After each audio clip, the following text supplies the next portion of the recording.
अस्सलाम वालेकुम viewers, welcome back to my channel. मैं आपको अपनी प्यारी सी दुनिया में वेलकम करती हूँ। और वीडियो को आगे बढ़ने से पहले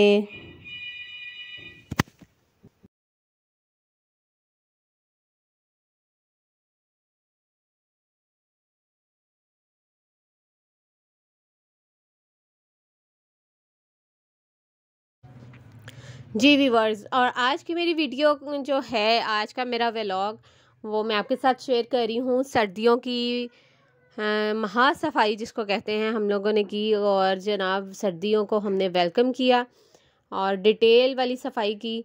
और सब चीज़ों को उठा के मैंने पहले धूप लगवाई और पंखे वगैरह साफ़ किए, कुशन और पिलोज़, हर चीज़ को धूप लगवा के ऊपर से मैं फिर छत से वापस लेके आई। और फिर अब मैं इनको कर रही हूँ सेटिंग, जो है अपनी रीसेट। और मैंने फिर उसके बाद अपनी कबर्ड वगैरह को भी सेट करना है और अभी कपड़े भी समेटने हैं। तो मेरे साथ साथ मैं आप अपने काम के साथ साथ मैं आप लोगों के साथ अपनी हर रूटीन भी शेयर करती हूँ। उसी तरह से मैं ये बातें भी आपके साथ शेयर कर देती हूँ और कभी उल्ट पुल्ट भी निकल जाती हैं मेरे मुंह से, जैसा कि अक्सर ही ऐसा होता है, बोलना कुछ होता है निकल कुछ जाता है। ले जी, और जनाब मैंने रखा बेड के ऊपर से चेयर, स्टूल नहीं था, स्टूल टिक नहीं रहा था, और मैंने म्यूज़िक ऐड किया हुआ था। म्यूज़िक चला के फिर जो सफाई करने का मज़ा आता है, वाह जी वाह। कुछ फील ही नहीं होता, थकावट और क्या काम कब हो जाता है कोई समझ नहीं आती। और यहाँ पे मैं कर रही हूँ पंखा साफ़ अच्छे से। पंखा बहुत बुरे हाल में था, इतना गंदा हो जाता है दूसरे तीसरे दिन ही पंखा जो है, इतनी धूल मिट्टी जम जाती है कि हालो बेहाल हो जाता है। इससे सोचा कि सर्दियाँ शुरू होने वाली हैं और ठंडी का मौसम इस कदर ना बढ़ जाए कि हाथ फ्रीज़ हो जाएं, और फिर हाथ फ्रीज़ हो जाएं तो कुछ भी करने का दिल नहीं करता, और स्पेशली गीले काम करने को तो बिल्कुल नहीं करता। और ले जी जनाब, मेरा पक्खा जेड़ा है ना चकाचक साफ़ हो गया। और इसके साथ ही अब आगे बढ़ती हूँ, और सारी मैं साइड टेबल्स की शीट्स वगैरह भी उठाई हुई थी, वो भी वॉश करने वाली थी। और नीचे से मैं पहले सारी डस्टिंग की, और शीट्स जो थी वो मैंने वॉश करके धूप में डाली हुई थी। और बेडशीट मैं पहले चेंज कर चुकी हूँ। फ़ैन साफ़ करके फिर मैंने बेडशीट बिछाई, और फिर मैंने ये जो लीड वगैरह थी वो भी सारी चमका के साफ़ सुथरी कर ली, ताकि इस पर बहुत डस्ट, मेरा ओपन वाला ओपन एरिया तो नहीं है, खैर ऊपर वाला पोर्शन है, तो ऊपर पोर्शन में बहुत डस्ट आती है, जिसकी वजह से हर एक चीज़ पे इतनी इतनी डस्टी हो जाती है हर चीज़, मैं बता नहीं सकती हूँ। दिन में अगर मैं 10 बार भी करती हूँ डस्टिंग, तो वो मिट्टी फिर भी कहीं ना कहीं धूल मिट्टी रह जाती है। ये भी कोशिश तो यही होती है कि अल्लाह के हुक्म से चीज़ें साफ़ ही हो जाएं और नीट क्लीन मेरा हर चीज़ हो। बहरहाल हाँ, एक घर के साथ साथ ये चीज़ें भी चलती हैं, ज़िंदगी के साथ साथ हर एक छोटी छोटी चीज़, धूल मिट्टी भी साथ साथ है। और फिर हमें करना तो है ही। छोटे बेबी के साथ थोड़ा मुश्किल होता है ये सारे छोटे छोटे बहुत बारीकियों वाले काम। मोटे मोटे काम तो डेली हो जाते हैं, तो फिर ये जो डिटेल वाले काम होते हैं ये डेली नहीं किए जाते। देखें, डेली सफाई होती है, इसके बावजूद भी रूम में किस कदर कचरा हो गया था, जो कि मैंने बेड के नीचे से निकाला। और अब मैं बेडशीट जो चेंज की थी उस पर जावियार ने दूध फेंक दिया और मुझे फिर से बेडशीट चेंज करनी पड़ी। और जी अभी मैंने बेडशीट चेंज की ही है, और अभी ब्लैंकेट मैंने फ़ोल्ड करना था, तो जावियर आ गए ऊपर और मेरे पास बैठ गए, और मैंने जावियर को अब सुलाने की कोशिश कर रही हूँ ताकि जावियर सो जाए, और मैं अपने ये जो दूसरे बिखेरे हैं धुलाई आई हुई है वो सारी लॉन्ड्री समेट लूँ।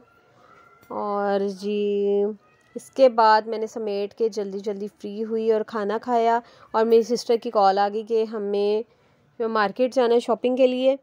मदर के लिए कपड़े लेने थे कुछ, और कुछ मेरे लिए सूट्स लेने थे उन्होंने, तो फिर मुझे उन्होंने मार्केट बुलाया। मैं फिर उनके साथ मार्केट गई और हमने कुछ शॉपिंग की सर्दियों की।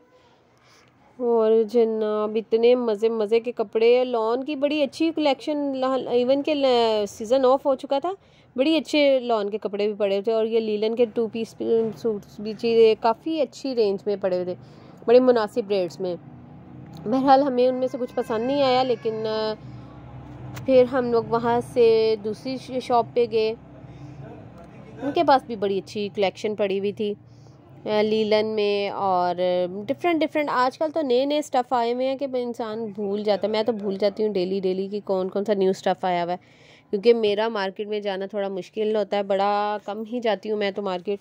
और जनाब यहाँ पे कितने सूट हम लोगों को पसंद आ चुके हैं और काफ़ी सारे ढेर लगवा के हमने कैंसिल करवा दिया।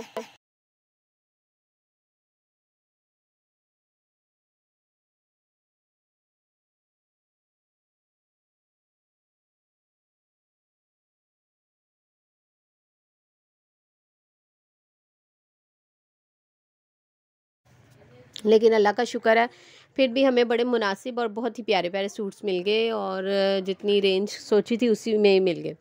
और लिए जी, अब हमें यहाँ से निकलना है और नेक्स्ट हम लोग गए फिर स्टाइलो से मुझे जूतियाँ लेनी थी कुछ आने जाने कैजुअल यूज़ करने के लिए, और घर की जूती मेरी टूटी हुई थी वो भी लेनी थी मुझे। तो फिर मैंने वहाँ पे जाके जूतियाँ ट्राई की, और जनाब ये मैंने ये 3 पसंद की हैं, और ये हमने अभी और उनको पैकिंग के लिए बोल दिया है। और यहाँ पे मैं आपको पहले सारी आउटलेट की एक मंज़र दिखा दूँ। माशाल्लाह इस कदर भरा पड़ा होता है, चाहे किसी भी ब्रांड पे आप चले जाएं, किसी भी ब्रांड पे, हर ब्रांड पे झकाझक दुनिया भरी पड़ी होगी, जहाँ पे मर्जी चले जाएं। जैसे यहीं पे सभी लोग आए हुए हैं यहाँ पे। भला जब हम एंटर हुए थे तब तो काफ़ी सारे रश था, अभी तो काफ़ी कम हो गए हैं लोग। और यहाँ पे बैग्स की बड़ी अच्छी कलेक्शन पड़ी हुई थी, और रेडीमेड सूट्स, पैजामाज, कुर्ताज, और विंटर कलेक्शन बहुत मज़े की है। केप शॉल होगी के और पोंचू हो गए। और यहाँ पे मुझे बच्चों के रैक में जो है मैं देख रही थी कि ज़ाविया के साइज़ के शूज़ अगर मिल जाएं तो क्या ही बात हो जाए, क्योंकि उसके पास जो शूज़ है ना ऑलरेडी, वो अभी साइज़ उसके माशाल्लाह 6-7 शूज़ जो हैं उसको छोटे हो चुके हैं, और अभी रूटीन में एक ही शूज़ बाकी बचे हैं जो कि उसके साइज़ के हैं। मुझे फिर इसके लिए और भी लेने पड़ने थे।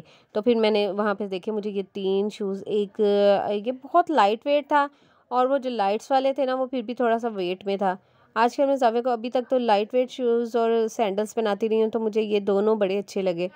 मैंने ये 2 लिए ज़ाविया की रूटीन के इस्तेमाल के लिए, और साथ में ये लाइट्स वाले शूज़ भी ले लिए, ताकि ये तीनों शूज़ जो है ना उसके यूज़ में आए, तो कहीं हम अम्मी की तरफ आएँ तो फिर हमें कोई मसला नहीं होता। फिर नई चीज़ साइड पे रखी हो तो इंसान आराम से निकाल के यूज़ कर लेता है, वरना मैं हर चीज़ रूटीन में नहीं यूज़ करती। मैं अपनी भी यही मेरी रूटीन थी, शादी से पहले भी मैं, हमारी मदर ने ऐसे हमें रखा था, फिर हम भी ऐसे, हम रूटीन की चीज़ें अलग होती हैं और आने जाने वाली चीज़ें हमारी अलग होती हैं। लेकिन जी हमारी जूतियाँ हो गई हैं डन डनाडन, और यहाँ पे हो रहा है, हबी ने यहाँ पे बिल पे किया, क्योंकि वहाँ से हबी भी वहाँ पे आ चुके थे, मेरे करीबी थे, उनसे रब्ता हुआ, तो उन्होंने कहा अच्छा मैं आता हूँ आपके पास। फिर उन्होंने ज़ाविया के शूज़ जो हैं पसंद कर लिए फाइनली, क्योंकि उनकी पसंद के बगैर मैं कुछ भी नहीं लेती हूँ। तो जनाब लें जी, हमने बिल पे कर दिया, और हमारे जो शूज़ भी हैं वो भी पैक हो गए। इसके बाद हम लोग घर आए, घर आके हमने खाना खाया, और रात में फिर हम लोगों को जाना था ज़ाविया के डायपर्स लेने, हाँ, अल-फतेह से। हम लोगों ने अल-फतेह से डायपर लिए और वहाँ से निकले तो ये सॉक्स वाले भाई साहब आ गए, और इनसे हमने सॉक्स देखी, अच्छी मुनासिब थी, बट हबी जी ने नहीं ली, क्योंकि उनके पास ऑलरेडी बड़ी कलेक्शन पड़ी थी। जैसे ही हम लोग घर वापस आए तो ज़ाविया अपनी पुप्पो के साथ ऊपर रूम में खेल रहा था, और जैसे मैं ऊपर पहुंची और मैंने देखा ज़ाविया को मुझे कमरे में नहीं नज़र आया, और उसकी आवाज़ें आ रही थी। मैं आगे जाके जब देखा तो वो कॉर्नर में घुस के बैठा बैलून के साथ खेल रहा था, और मुझे देख के फटाफट चेयर के नीचे घुस गया। माशाल्लाह से बहुत मस्तियाँ करने लग गया। और जनाब इसके साथ ही ये था मेरा आज का व्लॉग, और फिर मिलेंगे इंशाल्लाह नई वीडियो नए व्लॉग में आपको किसी नए टॉपिक के साथ। तब तक के लिए अपना बहुत ख्याल रखिएगा। Thanks for watching.